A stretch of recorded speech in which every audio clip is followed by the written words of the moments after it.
damn it. What the fuck?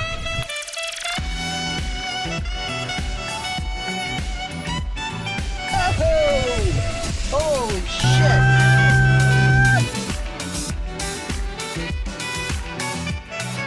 So just my luck, I got my lawn guy here, and at the same time, my tow guy showed up with the two new buys of this week. Well, you could have seen, but that Tacoma.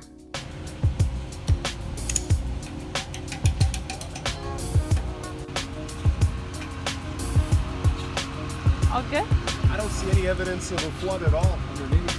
There's no.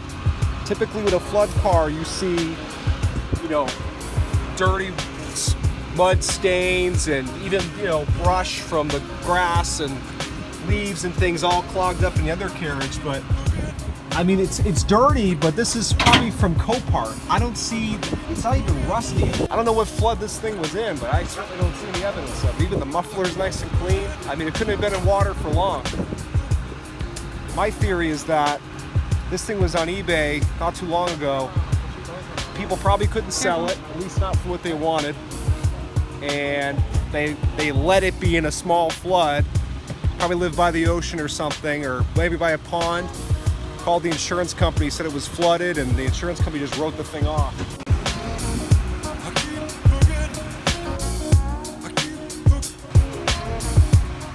wonder what's wrong with the convertible roof, that it doesn't stay down. You have to get the... It might not. It just might not have latched it. I think Eddie might have a 90 hardtop that's white. The one where the one that the tree fell through the windshield, that's a 90. So I think I'll try to buy it off of him, especially if there's an issue with the top. I don't think so though. When you look at the eBay listing, it was clipped down. They probably just know how the fuck to do it. See the front tires flat? It was like that at Copart, which is weird because they're new. They must have pierced it with something. Last year on my birthday, I bought the Roadmaster. This year, the Allante. Every year, it's got to be something. A new toy for the birthday. I'm hoping that Copart didn't know where the battery was, because they tuck it underneath the cover behind the passenger seat. And if that's the case, and the oil's clean, there's no evidence of water in the engine, we're golden.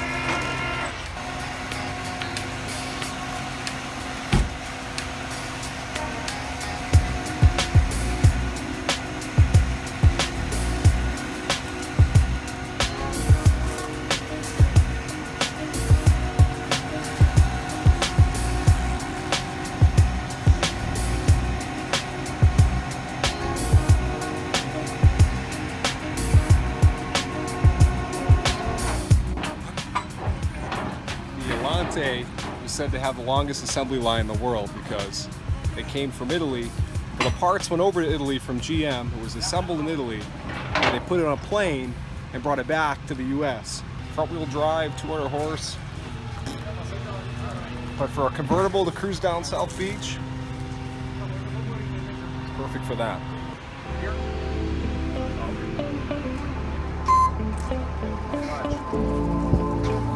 Thank you very much. You too. You guys need a water or anything before you go? Oh, okay. All right. So, you know we got to investigate this thing. We'll see if it has any odor of flood. You just opened the door. It smelled? Yeah, not really. It smells like all your other old cars. No, it smells like just a normal Allante to me. I mean, obviously things dry up, so it doesn't mean that it wasn't in a flood, but we need to, you know, do more due diligence before saying for sure.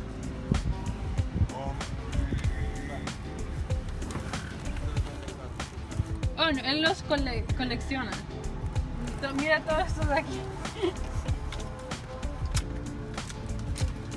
I don't see any evidence of a flood in here at all. It's super clean. But I mean, again, insurance companies aren't stupid. When they total something, there's a reason for it.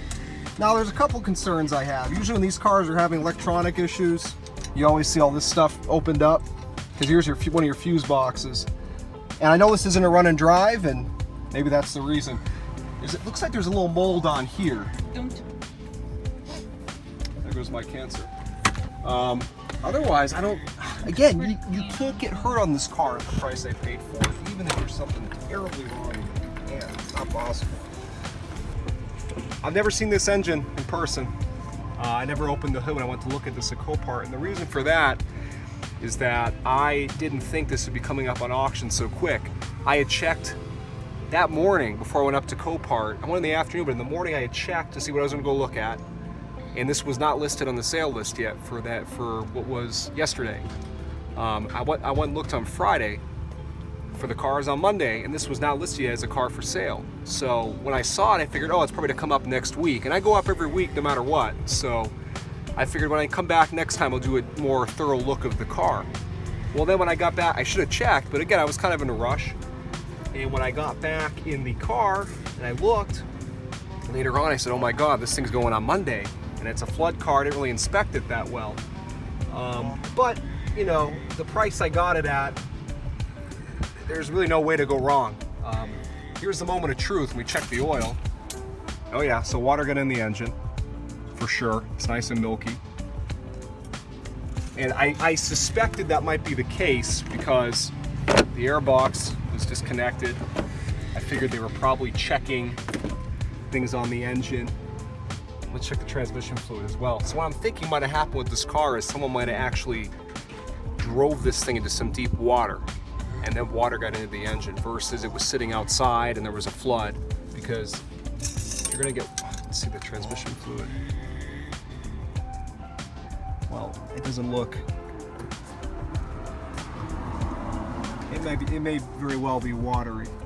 So I'm probably gonna have to go through all the fluids in this car and change them all out before I even attempt to drive it. Which is fine. Again, I expected at this price there was gonna be something wrong. The good news is, like I was saying a minute ago, I have access to plenty of Allante parts cars, and at a very good price because it's a good friend of mine. So if this car needs a new engine, I'm gonna get a new engine for $400. I just made a discovery that I'm not surprised about, but it's kind of lousy. This car, we know for a fact, had to be at least, and there's no water line on it. That's what kind of threw me off at Copart. It's as if they washed the thing before, you know, they put it out in the lot, because you can't even see a water line in the car. So this didn't, you know, you get condensation in taillights. That probably isn't related to the flood. It could be. A little bit of rust up here. Again, does that mean that's from the flood? No, that's what happens in a vehicle that's, you know, almost 30 years old. But here's where we made a discovery I wish I did not make. But again, I assumed that this thing was in some pretty deep water for them to total it out for flood. We got a box of goodies here. It's got some mold in it too now. We have some extra parts. Your serpentine belt. So we got some parts in here. But here's the discovery I made that isn't so nice. But again, not surprising. I don't want to hear anybody saying, well, what'd you expect? I bid on this car bracing for the worst, and that's why I only paid $325 for it. If this had kept going up, I wouldn't have bought it. But I said, at that money, I can't get hurt. I'm into this car for its scrap value. So even if I decide I don't want to fix it, I can part it out, I can do a number of things. But here is some evidence here of the flood. There's plenty of water, stinks in the trunk. And we'll go ahead and look at that. So it's as if they knew. We're gonna leave that open for a minute. That stinks terribly. We'll shop vac that out, obviously, and just gonna leave this car open and let it air out. The interior's dry. This is a very weird flood car. This isn't the first flood car I've been a part of buying. It's the first one that I've bought personally, but a guy I do a lot of business with, we both buy cars at auction together. I help him sell the cars that he buys. He's bought multiple flood cars now, and there's generally a lot more evidence of a flood. You'll have if not a water line marking by the insurance company, you'll have a water line on the car. The interior is going to have mold where there was water. There's usually a lot more signs. You know, you'll have condensation in the cluster, you'll have condensation in the radio. This car didn't show any signs, any immediate signs. Now, I didn't do a very thorough inspection of it. And again, I told you guys, I didn't think this car was going up for bid on Monday. I figured it just showed up at Copart, probably going to be a few weeks. I'll wait and I'll inspect it next time, because I was in a rush. My girlfriend who's holding the camera was stuck waiting inside the building because she forgot her license, so I was kind of rushing through the lot. But do I regret buying it? Not at all. Is it a little bit of a bummer that I can't just get in this thing and turn it on and go? Yeah, but I think that if I can, obviously I got to drain this engine, not just, you know, drain the oil, but I also got to take the spark plugs out, and in case any water got it. Well, there is water in the engine, we saw it. So I got to take the spark plugs out, fire it, let it shoot the water out. Really, it'd probably be a good idea to drop the oil pan, make sure there's no mud or anything in that. All right, so I vacuumed out the trunk, and that's drying here in the sun. I vacuumed the inside. You know, it was already clean, but just to get those leaves out and stuff. The carpets are all dry. I mean, the only real sign of, the more I've been playing around with the car and looking at things and cleaning it up, is when I'm starting to notice the evidence of the flood. Got a lot of spotting up on the steering wheel here. You have a clear, there was a puddle of water here. Now that can even happen from someone leaving the convertible top down when it rains, but my guess is the water was probably up to here, pooled up on here, left a stain as it dried. Obviously you have mold here on the shifter. There's no apparent water inside the tower here, and before anybody says, oh, that black shit, that's a very common issue with these screens in the Allantes. They all do that, flood or not. So, I mean, this car does such a great job at hiding that it was in a flood. You can see it's moisture definitely got inside that shift indicator here.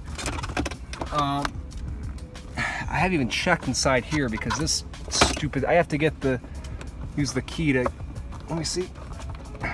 Yes, this thing will pop out. I'll check that in a minute. But again, the interior is nice and dry. The engine bay, there are signs of water line.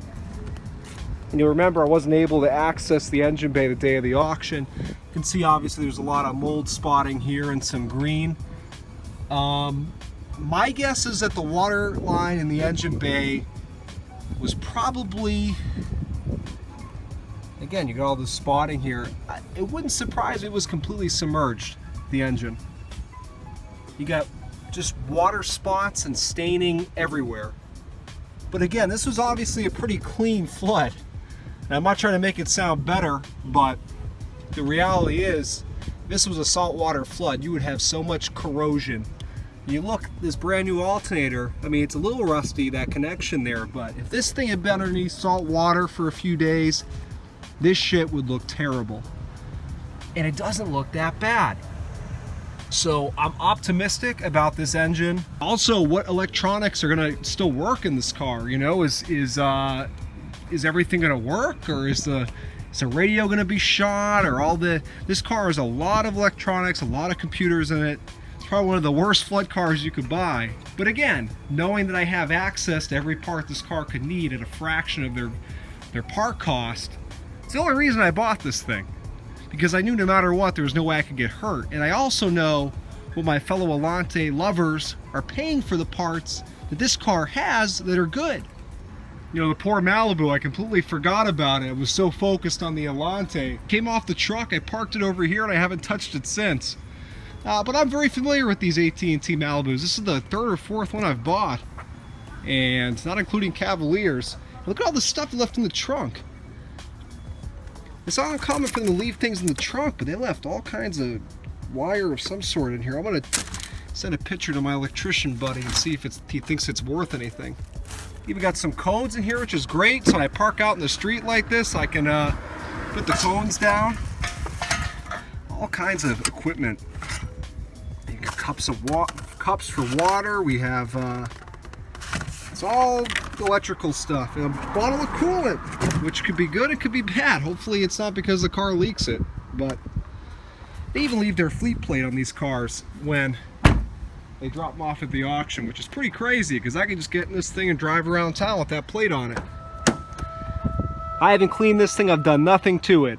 This will be a project for tomorrow. All right, the poor Malibu, I keep saying to my girlfriend when I've been paying attention to it, but so all over the Allante.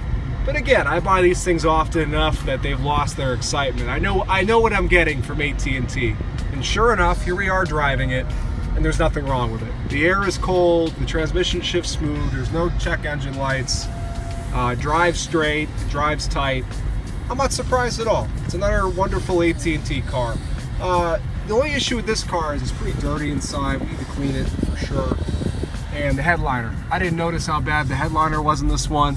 There is all tears in it, and it's sagging down the back. So I'll probably go to the pull-apart yard over the weekend. Hopefully there is I'm sure there's plenty of Malibus there. Hopefully they have one with a good headliner. And this is a pretty simple car to take it out of. Remove the visors, pop the plastic trim off, pop the dome light out, and down it comes. And for 10 bucks, I got a new headliner. I'm not gonna go through the hassle of re-gluing fabric on this thing. That's an absolute nightmare. And I'd waste way more time, be way more frustrated than just changing it out for 10 bucks. So I think with a good interior cleaning and a new headliner in this car, it'll look pretty good. And maybe I'll touch up a couple of the white, where the paint's missing on the body. With these cars, I get a rattle can and some primer, and just touch it up. That's all. So, but no, this thing is working fantastic.